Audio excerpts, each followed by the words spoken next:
दोस्तों, एक गांव में एक सफल व्यापारी रहता था। उसके पास एक अच्छी बड़ी दुकान थी और आमदनी भी इतनी थी।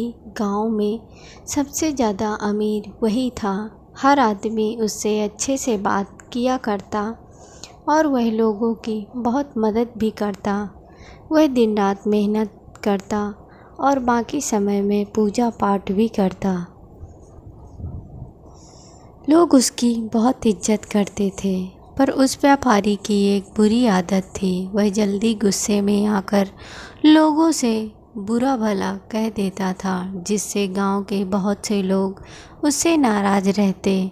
और जब वह नाराज़ लोगों को मनाने जाता और वो लोग ना मानते तो उनको और भी गुस्सा आता और वह और बुरा भला कह देता।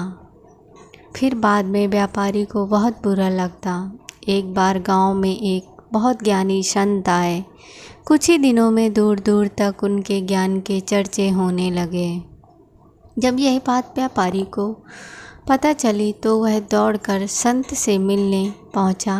व्यापारी ने संत की बहुत सेवा की और उनको अपनी समस्या बताई। संत ने व्यापारी से कहा, तुम बहुत सारे कागज़ के टुकड़े लो और पूरे गांव में फेंक आओ, फिर मेरे पास आना।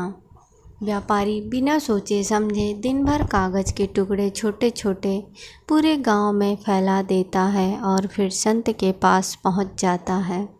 संत उस व्यापारी से कहते हैं, तुम्हारी समस्या का समाधान मिल गया है, बस तुमको एक काम करना है।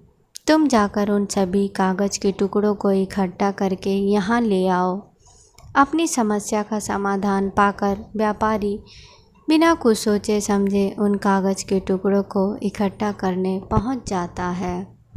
बहुत देर तक कोशिश करने के बाद व्यापारी को यह समझ आता है कि यह काम तो करना नामुमकिन है। वह दौड़कर संत के पास जाता है, कहता है, आपने काम दिया वो तो असंभव है, मैं चाह कर भी उसको पूरा नहीं कर सकता। संत मुस्कुराते हैं और कहते हैं, बेटा मैं भी यही कहना चाहता हूँ।